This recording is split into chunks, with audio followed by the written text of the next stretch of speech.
ನಮ್ಮ ನಗರ ಸ್ವಚ್ಛ ನಗರ ಅಭಿಯಾನದ ಹಿನ್ನೆಲೆ ಧಾರವಾಡದಲ್ಲಿ ಕಾರ್ಮಿಕ ಸಚಿವ ಸಂತೋಷ್ ಲಾಡ್ ಅವರು ಸ್ವತಃ ಚರಂಡಿ ಸ್ವಚ್ಛಗೊಳಿಸಿ ಕಸ ಗುಡಿಸೋದ್ರ ಮೂಲಕ ಎಲ್ಲರ ಗಮನ ಸೆಳೆದಿದ್ದಾರೆ. ಸಚಿವರಿಗೆ ಜಿಲ್ಲಾಧಿಕಾರಿ ದಿವ್ಯಾ ಪ್ರಭು ಕೂಡ ಸಾಥ್ ಕೊಟ್ಟು ಅವರು ಕಸ ಗುಡಿಸಿ ಗಮನ ಸೆಳೆದಿದ್ದಾರೆ. ಧಾರವಾಡದ ಮಾಳಮಟ್ಟಿಯಲ್ಲಿ ಸಚಿವ ಸಂತೋಷ್ ಲಾಡ್ ಅವರು ಈ ಅಭಿಯಾನಕ್ಕೆ ಚಾಲನೆ ಕೊಟ್ಟು ಸ್ವತಃ ಚರಂಡಿಯೊಂದನ್ನ ಕ್ಲೀನ್ ಮಾಡಿ ಅಲ್ಲಲ್ಲಿ ಬಿದ್ದಿದ್ದ ಕಸ ಗುಡಿಸಿ ಅಭಿಯಾನಕ್ಕೆ ಕೈ ಜೋಡಿಸಿದ್ರು.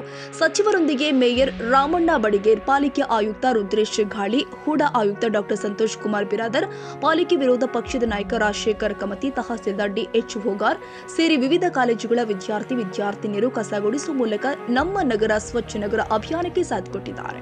ಧಾರವಾಡದ ರೈಲು ನಿಲ್ದಾಣ ಸೇರಿ ರಸ್ತೆ, ಶಿವಾಜಿ ಸರ್ಕಲ್, ಹೆಬ್ಬಳ್ಳಿ, ಅಗಸಿ ಕಡೆ ಈ ಸ್ವಚ್ಛತಾ ಅಭಿಯಾನ ಕೈಗೊಳ್ಳಲಾಗಿದೆ.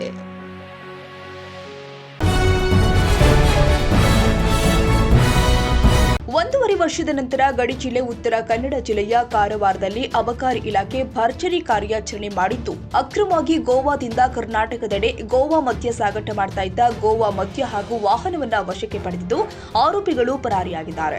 ಈ ಕುರಿತು ಮಾಹಿತಿ ನೀಡಿದ ಅಬಕಾರಿ ಇಲಾಖೆ ಡಿವೈಎಸ್ಪಿ ಅವರು ಮಂಗಳೂರು ಕೇಂದ್ರ ಕಚೇರಿಯಿಂದ ಗಡಿಯಲ್ಲಿ ಅಕ್ರಮ ಗೋವಾ ಮದ್ಯ ಸಾಗಾಟ ಹೆಚ್ಚಾಗ್ತಾ ಇದ್ದು ಇವುಗಳನ್ನು ತಡೆಯಲು ಸೂಚನೆ ಕೊಟ್ಟಿದ್ರು. ಈ ಹಿನ್ನೆಲೆ ಕಾರವಾರ ತಾಲೂಕಿನ ಮಾಜಾಳಿ ಗಡಿ ಬಳಿಯ ಮಂಕಿನಿ, ಮುಡುಗೇರಿ ಸಿಮೆಂಟ್ ಫ್ಯಾಕ್ಟರಿ, ಸೈಲ್ ಕಾಲೇಜು ಭಾಗದಲ್ಲಿ ತಂಡ ಕಟ್ಟಿಕೊಂಡು ತಪಾಸಣೆ ಮಾಡಿದ್ದು 4 ಪ್ರಕರಣವನ್ನು ದಾಖಲಿಸಿದ್ದೇವೆ. 7 ಲಕ್ಷಕ್ಕೂ ಹೆಚ್ಚು ಮೌಲ್ಯದ ಗೋವಾ ಮದ್ಯ ಹಾಗೂ 4 ಬೈಕ್ಗಳನ್ನು ವಶಕ್ಕೆ ಪಡೆಯಲಾಗಿದೆ. 640 ಲೀಟರ್ ಗೋವಾ ಮದ್ಯ, 72 ಬಿಯರ್ ಕ್ಯಾನ್ಗಳು ವಶಕ್ಕೆ ಪಡೆಯಲಾಗಿದೆ. 4,37,000 ಗೋವಾ ಮದ್ಯ, 2,80,000 ಮೌಲ್ಯದ ದ್ವಿಚಕ್ರ ವಾಹನ ವಶಕ್ಕೆ ಪಡೆದಿದ್ದೇವೆ. ಆರೋಪಿಗಳು ಪರಾರಿಯಾಗಿದ್ದಾರೆ. ಒಟ್ಟು 7,17,000 ಮೌಲ್ಯದ ಗೋವಾ ಮದ್ಯ ಹಾಗೂ ವಾಹನ ಜಪ್ತಿಪಡಿಸಿಕೊಂಡು ವಾಹನ ನೋಂದಣಿ ಸಂಖ್ಯೆ ಆಧರಿಸಿ ವಾಹನ ಮಾಲೀಕರ ಮೇಲೆ ಪ್ರಕರಣ ದಾಖಲಿಸುತ್ತೇವೆ ಎಂದಿದ್ದಾರೆ.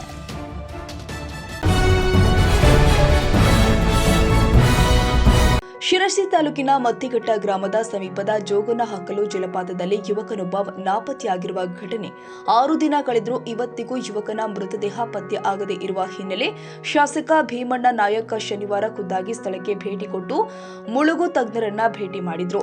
ನಂತರ ಮುಳುಗು ತಜ್ಞರ ಜೊತೆ ಸಮಾಲೋಚನೆ ಮಾಡಿ ಮೃತ ಯುವಕನ ದೇಹ ಪತ್ತೆ ಹಚ್ಚಲು ಬೇಕಾದ ನೆರವು ನಾನು ಮಾಡ್ತೀನಿ ಅಂತ ಮುಳುಗು ತಜ್ಞರಿಗೆ ಶಾಸಕರು ಭರವಸೆ ಕೊಟ್ಟಿದ್ದಾರೆ. ಈ ಮೊದಲು ಜಲಪಾತದಲ್ಲಿ ಹೆಚ್ಚು ನೀರು ಹರಿತಾ ಇರುವ ಕಾರಣದಿಂದ ಶೋಧ ಕಾರ್ಯದಲ್ಲಿ ಅಡಚಣೆ ಉಂಟಾಗಿದ್ದು, ಅದರ ಪರಿಣಾಮವಾಗಿ ವಿಶೇಷ ತರಬೇತಿ ಪಡೆದ ರಾಷ್ಟ್ರೀಯ ವಿಪತ್ತು ಪ್ರತಿಕ್ರಿಯೆ ಪಡೆ ತಂಡವನ್ನ ಸ್ಥಳಕ್ಕೆ ಇಳಿಸಲಾಗಿತ್ತು. ರಾಷ್ಟ್ರೀಯ ವಿಪತ್ತು ಪ್ರತಿಕ್ರಿಯೆ ಪಡೆಯ 28 ಸದಸ್ಯರ ತಂಡ ಪವನ್ನ ಪತ್ತೆಗಾಗಿ ಶೋಧ ಕಾರ್ಯ ನಡೆಸಿತ್ತು. ಅವರಿಗೆ ಸ್ಥಳೀಯರು ಕೂಡ ಸಹಕರಿಸಿದ್ರು. ಎಷ್ಟೆಲ್ಲ ಶೋಧ ಕಾರ್ಯಾಚರಣೆ ನಡೆಸಿದ್ರೂ ಕೂಡ ಮೃತದೇಹ ಪತ್ತೆ ಆಗಿರುವುದಿಲ್ಲ.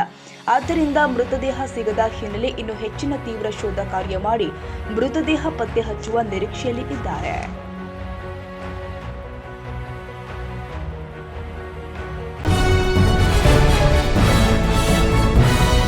ಬಿಜೆಪಿ ಸಾಮಾಜಿಕ ಜಾಲತಾಣದಲ್ಲಿ ಇಂದಿರಾ ಗಾಂಧಿಗೆ ಹಿಟ್ಲರ್ ಮೀಸೆ ಹಾಕಿ ಎಐ ವಿಡಿಯೋ ಪೋಸ್ಟ್ ಹಾಕಿ ಅಪಮಾನ ಮಾಡಿದ್ದಾರೆ ಎಂದು ಆರೋಪಿಸಿ ಕಾಂಗ್ರೆಸ್ ಕಾರ್ಯಕರ್ತರು ಬೆಂಗಳೂರಿನ ಮಲ್ಲೇಶ್ವರಂನಲ್ಲಿ ಇರುವ ಬಿಜೆಪಿ ಕಚೇರಿಗೆ ಮುತ್ತಿಗೆ ಹಾಕಲು ಯತ್ನಿಸಿದರು.